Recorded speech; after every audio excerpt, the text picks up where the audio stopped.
チンチラお迎えから飼い方までこの動画で全てわかるといった動画を作りました。私はチンチラを6年飼っており、現在6匹のチンチラと暮らしています。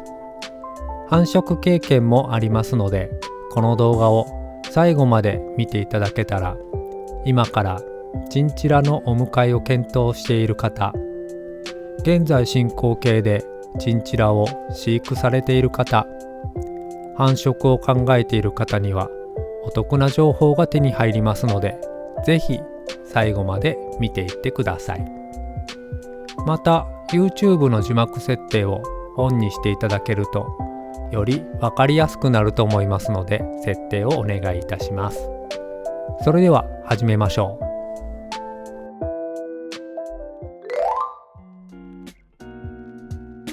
まずチンチラをお迎えするにあたってのチンチラの特徴と飼育するにあたっての注意点を確認しましょう。チンチラの寿命は約15年前後と言われています。20年も生きるチンチラちゃんもいるため、お迎えを考えている方はこれから紹介することを今後継続できるか、人生プランに組み込むことができるか、熟考してからお迎えを決めてください。まずチンチラちゃんは温度管理が必要です。適温は20度前後と言われており、15度から24度を目安とされています。室内温度を管理する必要性があります。年中エアコンをつけっぱなし状態に必然的になります。湿度は 30% から 40% が好ましく、管理が大変です。続いてチンチラちゃんはお散歩が必要です。チンチラちゃんは走り回ったりすることが心身のリフレッシュにとても大切です。またチンチラちゃんは賢く、へやんぽの時間になるとおねだりをしてきます。飼い主の都合でやったりやらなかったりせず、毎日欠かさずお散歩させてあげましょう。チンチラちゃんは壁紙に歯を立てて破る傾向があります。また物をかじったりするため、チンチラちゃんの歯が届く場所には物を置かないようにしましょう。ペットフェイスを立ててへやんぽエリアを作ってあげる。壁に猫の爪研ぎ防止シートを貼ったりして対策をしてあげてください。特に電気コードは保護を怠らないよう注意が必要です。続いてチンチラちゃんは砂浴びが必要です。チンチラちゃんは1日に1回以上砂浴びが必要です。1回に1分から10分ほど行われます。チンチラ専用の砂が売ってますので、専用砂をお使いください。チンチラ専用の砂は粒度が細かく、砂浴び時に飛散してしまうので、へやんぽ時に飛散しても良い場所を確保するか、ケージに設置する際にも飛散しても安易に掃除ができるよう工夫をしましょう。チンチラちゃんは日々のお世話が必要です。餌、ケージの清掃など日々のお世話が必要です。特に糞のしつけはできませんので、ケージ全体の清掃が必要です。注意点としては、旅行など1日以上家を空けることができない点です。ペットホテルなどの活用をすれば可能ですが、チンチラちゃんは臆病な動物です。預かってくれるペットホテルは少なく、また預けたとしてもチンチラちゃんの負担は大きいです。出張等が多い職業は控えることになります。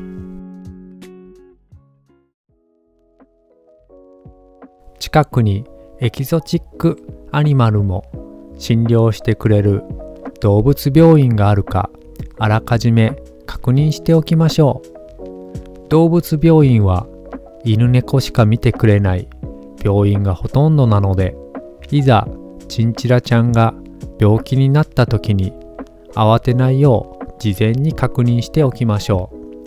チンチラちゃんは丈夫な体つきで比較的病気になりにくい動物だと言われていますが、寿命が長いため必然的に障害治療費は高くなることを想定しておきましょう。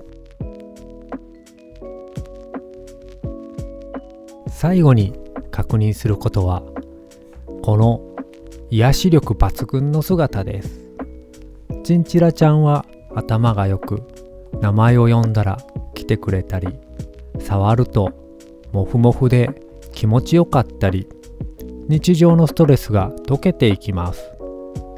かわいいチンチラちゃんとの生活が中毒となり、人里に降りられなくなってしまう飼い主さん続出中ですので、沼にはまらないよう注意が必要です。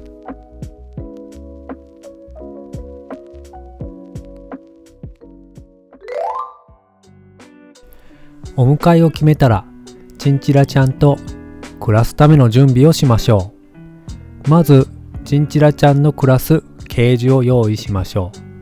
私は2種類のケージを使用した経験があるので、実物を紹介したいと思います。まずネット販売やペットショップで購入できます。選ぶケージはチンチラちゃん専用のケージを購入しましょう。チンチラちゃん専用のケージは網目が小さくなっていて、怪我を防止する構造になっています。はい、このケージは参考紹介さんの EG ホーム60ハイメッシュになります。よいしょ。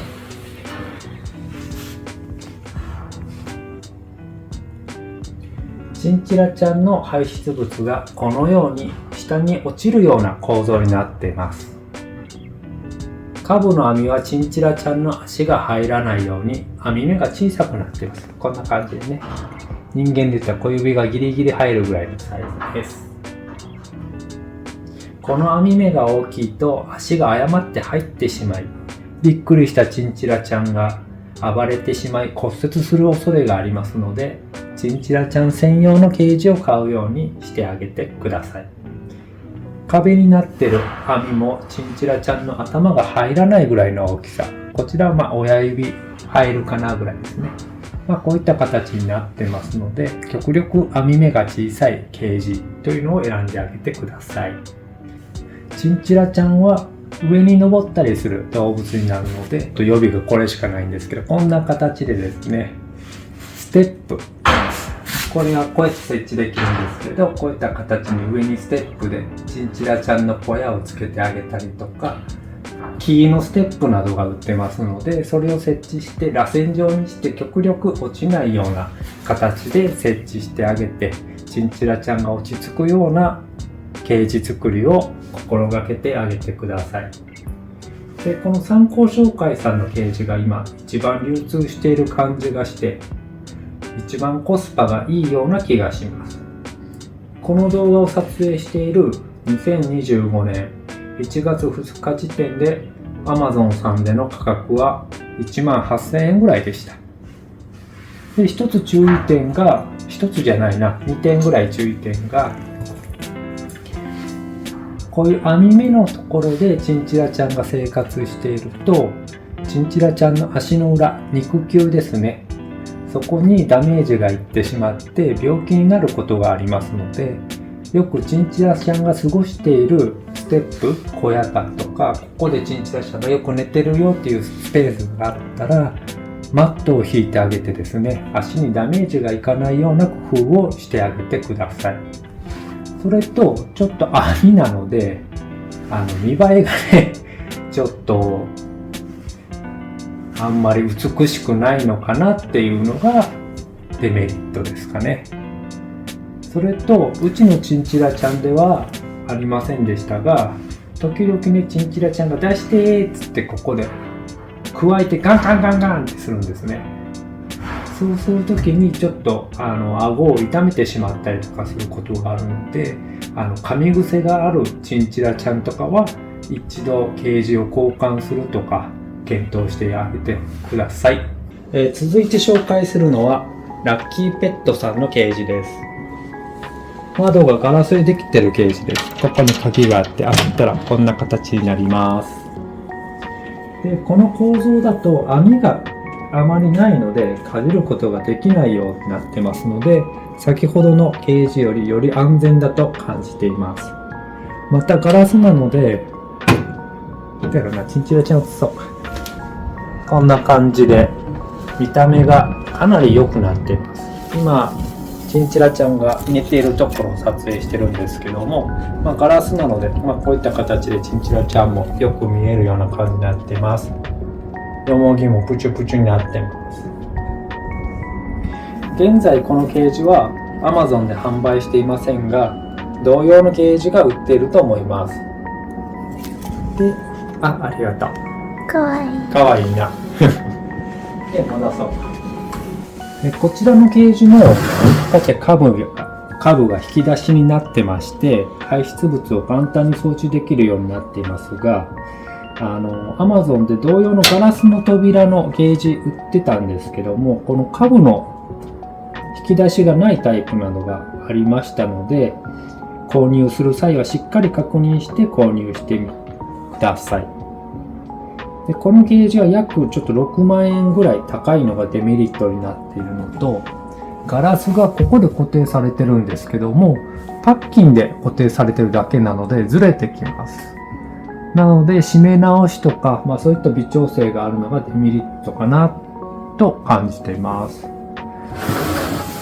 こういった形で私はゲージを2つ使ったことあるんですけども、基本チンチラちゃんゲージで購入されると問題ないのかなと思います。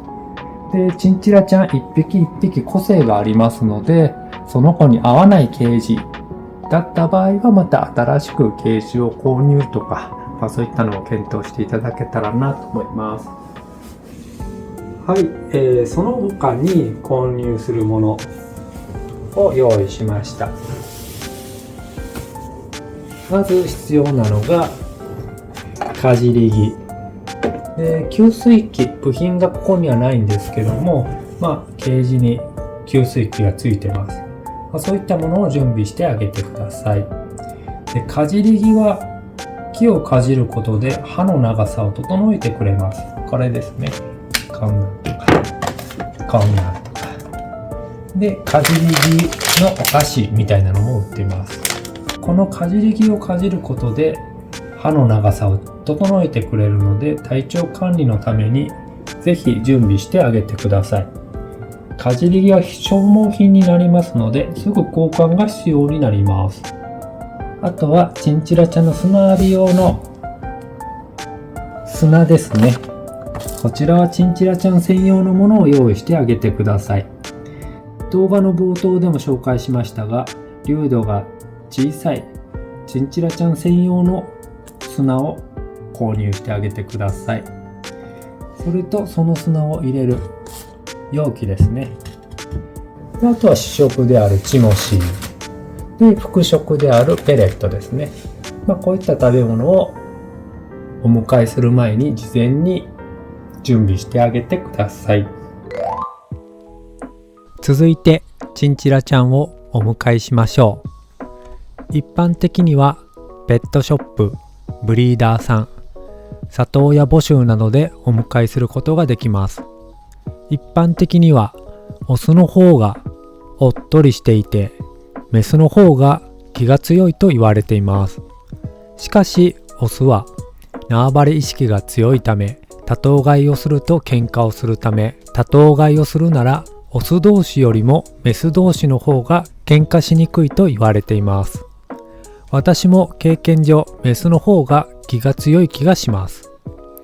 しかしチンチラちゃんは性格によって行動が大きく変わるので、実際チンチラちゃんを見て抱っこなどスキンシップを取りながら自分に合った子を見つけてください。また選ぶ際に性格以外に気をつけてほしい点があります。それは健康かどうかです。今からチェックすべき項目を9点お伝えします。1、目やにや涙が出ていないか。2、毛に汚れ、脱毛、毛玉ができていないか。3、鼻水は出ていないか。4、痩せていないか。5、体に傷や汚れがないか。6、食欲はあるのか。7、よく食べているか。8、よく動いているか。9、乾いた大きな糞をしているか。以上の9点です。チェックする点が多いので、すべてを確認することは難しいですが、店員さんに質問したり、とにかく元気でよく食べる子を選びましょう。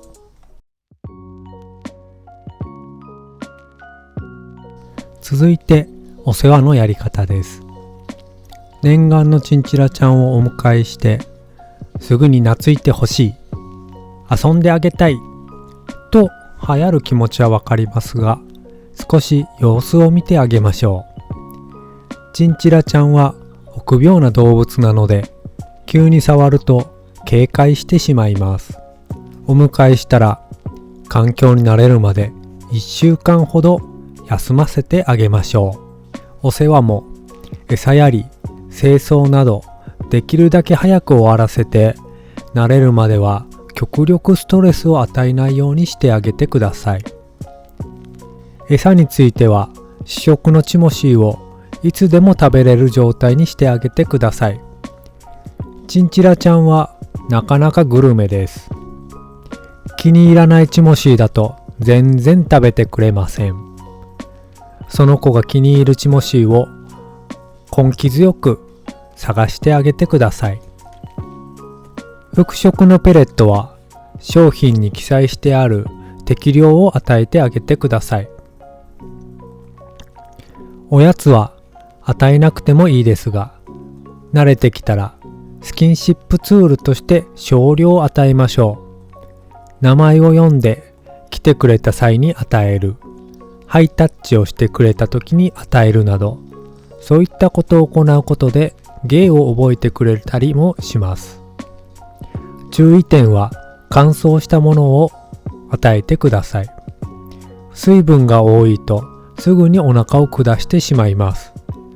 事前に食べても良い食材を確認した上で与えてあげてください。人間が食べれてもチンチラちゃんには毒になる食べ物が結構あります。例えとしてネギ類やニラ、アボカド、ニンニクなどです。今お伝えした食材以外にも毒になるものがありますので、よく調べて与えてあげてください。またチンチラちゃんの様子を見ながら時間を決めてへやんぽ、砂浴びをさせてあげましょう。動画の冒頭でもお伝えしましたが、毎日させてあげてください。チンチラちゃんは夜行性なので、夜に遊びたがる子が多いです。必然的に夜にへやんぽをさせることになると思います。続いては、チンチラちゃんの気持ちを理解してあげてください。チンチラちゃんは仕草や鳴き声で意思疎通をしてきます。今からチンチラちゃんが何を伝えたいのか鳴き声ごとで説明をします。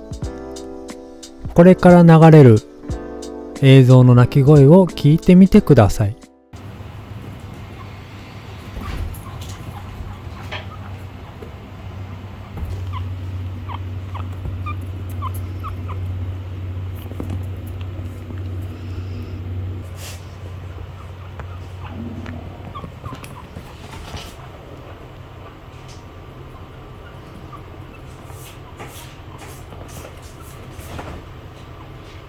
キュッキュッと鳴いているのが分かったでしょうか。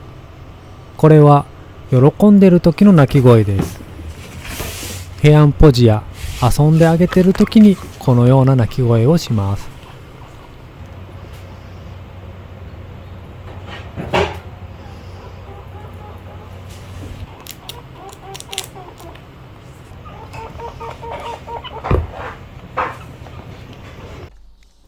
続いてはププププププーです。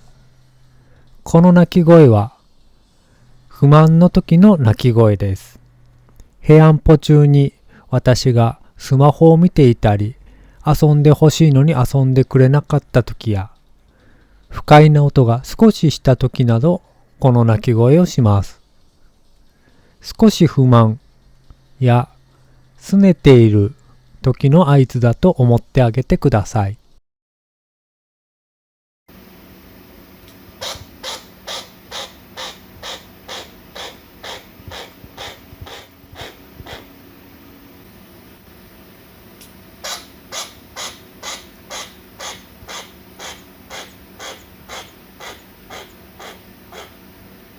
続いては、ケーケッケッケです。この鳴き声は警戒している時の鳴き声です。かなり不快なことがあった時、仲間に危険を知らせる時にこの鳴き声をします。うちのチンチラは車の音などが嫌いなので、家の近くに車が走った時にこのような鳴き声をします。時々ならいいですが、頻繁にこの鳴き声をするときは、飼育環境を改善してあげてください。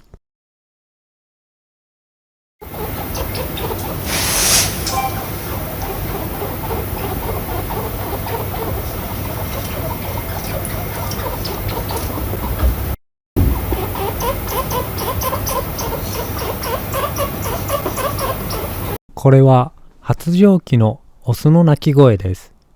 尻尾を振りながら鳴きます。また、映像ではわかりませんが、ビタミン臭がします。我が家のパパチンチラがママチンチラに対してドキドキしています。もしかしたらアプローチの意味もあるのかもしれません。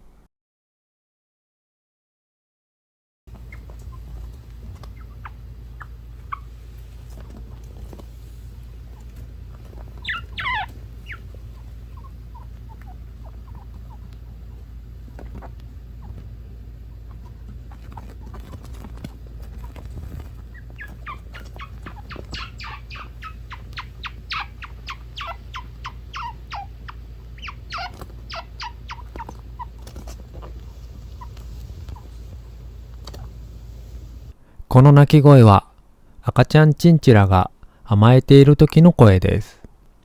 幼少期のみの鳴き声だと思っていましたが、成獣になってもたまーに仲間が毛づくろいした時に同じように鳴きます。我が家のチンチラちゃんは親チンチラが2匹、息子チンチラが4匹で暮らしているので、もしかしたら親子のみで行われる鳴き声なのかもしれません。このようにチンチラちゃんは様々な鳴き声で感情を伝えてきます。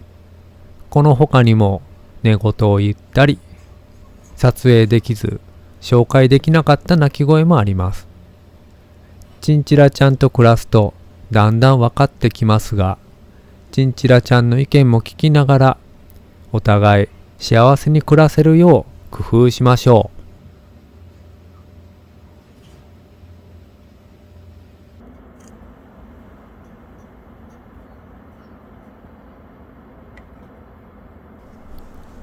この動画にチンチラ赤ちゃんの映像がたびたび出てきましたが、とても可愛らしく、私もそうでしたが、繁殖させたいと考えられる方もいらっしゃるかもしれません。以前、チンチラちゃんの出産準備について視聴者さんにお伺いを受け、出産準備の動画を作ったことがあります。もし繁殖をされるつもりの方がいましたら、昔の動画を探すのも難しいと思いますので、今からお見せしたいと思います。それではご覧ください。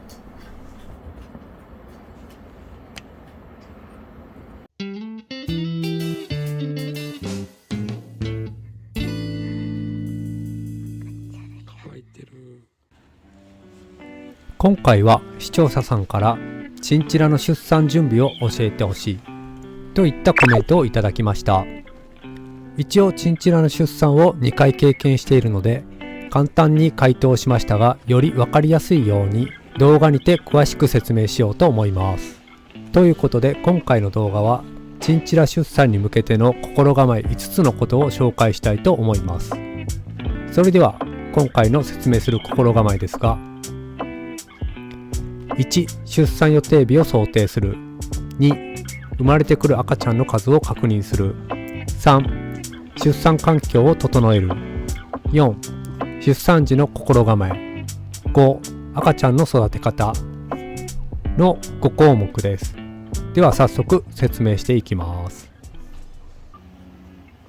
まずは準備のためにも赤ちゃんが生まれてくる日を把握しましょう。チンチラの妊娠期間は約3ヶ月半と言われてます。ネズミの妊娠期間としてはかなり長いです。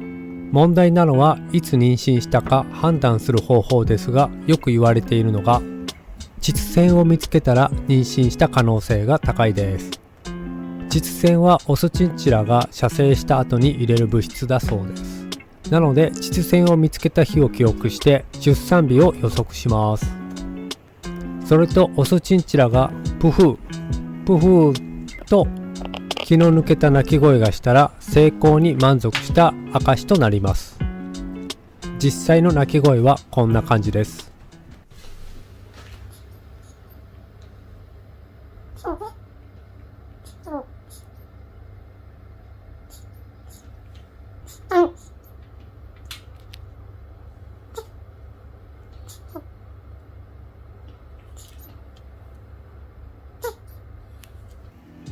この鳴き声を聞いても妊娠した可能性があると思ってください。この2点が妊娠した可能性がある合図です。合図の後約3ヶ月半で出産する可能性があるので準備をしてください。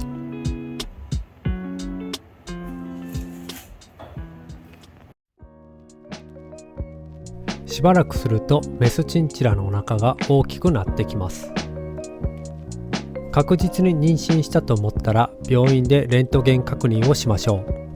あらかじめ赤ちゃんの数を把握することで出産時の取りこぼし防止や今後の飼育環境を考えていきましょう。これが実際のレントゲン写真です。この写真では2匹の赤ちゃんがいることがわかります。また先生から大体の出産時期を教えてもらえる場合があるので参考にしてください。ちなみに初診料合わせて8000円ぐらいかかります。生まれてくる赤ちゃんの数、時期が分かったら環境を整えていきましょう。まずオスメス別のケージに入れて隔離しましょう。気が立ったメスがオスを襲ったりオスが赤ちゃんを襲うことを防ぐためです。我が家も1回目の出産は分けていましたが、オスメスの仲が大変良好なことと、オスが子煩悩で赤ちゃんの世話をしっかりするので、メスのストレスが軽減されると判断して2回目の出産は一緒にいさせました。またケージ内のステップを撤去し、高い場所から赤ちゃんが落ちて怪我をしないように、大人チンチラは問題ない箇所でも赤ちゃん目線で危ない箇所は改善しておいてください。そしてメスが育児放棄する場合があるそうです。生まれたばかりの赤ちゃんは血も汁が食べれずミルクをもらえなかったら死んでしまいます。育児放棄の傾向が見られたら人工飼育に切り替えてください。赤ちゃん専用のケージなどは後ほど用意すればいいですが、チンチラの赤ちゃんでも飲めるヤギミルクとシリンジを念のために準備しておいてください。いよいよ出産時の心構えです。すでに何匹の赤ちゃんが生まれてくるか分かっていると思いますが、予定通りの数が生まれてきたか確認してください。1匹生まれたのに2匹目が全然生まれてこないといった場合はお腹の中で死んでいることがあります。放っておいてもお腹の中でメスに吸収され後日骨などが排出されるようですが、子宮疾患などの危険もあるので病院で見てもらってください。ずっとここいるの。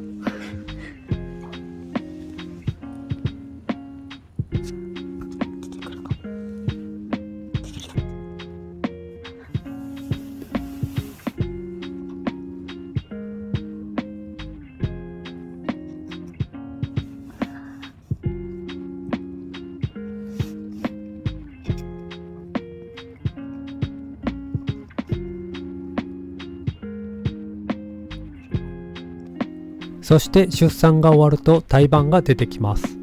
胎盤はメスチンチラが食べてしまいますが問題はありません。野生での出産時には血の匂いを隠すために食べているそうです。そして出産で消耗した体力補給も兼ねているそうです。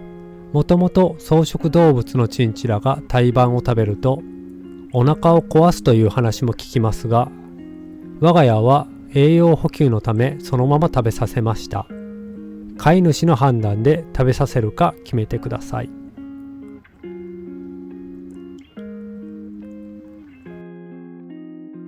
生まれた赤ちゃんはすぐにメスの脇の近くのおっぱいを吸い出します。メスは赤ちゃんについた羊水を舐め取り、毛を乾かそうとします。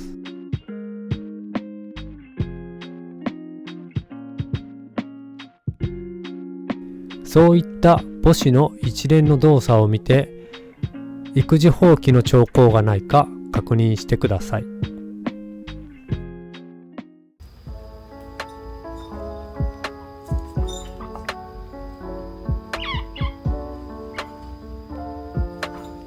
最後に赤ちゃんの育て方ですが、まず母乳離れは3ヶ月が目安です。チンチラは母乳で育てると免疫がつき丈夫に育ちます。母親と話して育てる予定でも最低3ヶ月は一緒にいさせましょう。成熟期はメスが生後4ヶ月から5ヶ月、オスが6ヶ月から8ヶ月になります。赤ちゃんがオスの場合、成熟する前に必ずお母さんチンチラと話しましょう。最悪そのまま近親相関をしてしまいます。以上がチンチラ出産に向けての心構え5選でした。チンチラの出産シーンなどの情報は YouTube でヒットしましたが、飼い主が準備することなどは動画でなかったので自分なりに作ってみました。参考にしていただけると嬉しいです。話は変わりますが、最近メンバーシップで今日のネズミシリーズと題して通常動画とは別に簡単な日常動画を上げてます。興味がある方はメンバーシップ加入も検討してみてください。入っていただけると嬉しいです。あれ4匹しかいい。以上がチンチラお迎えから飼い方までこの動画で全てわかるでした。長時間の視聴お疲れ様でした。チンチラちゃんと暮らすにあたってこの動画が少しでもお役に立てれば幸いです。それではご視聴ありがとうございました。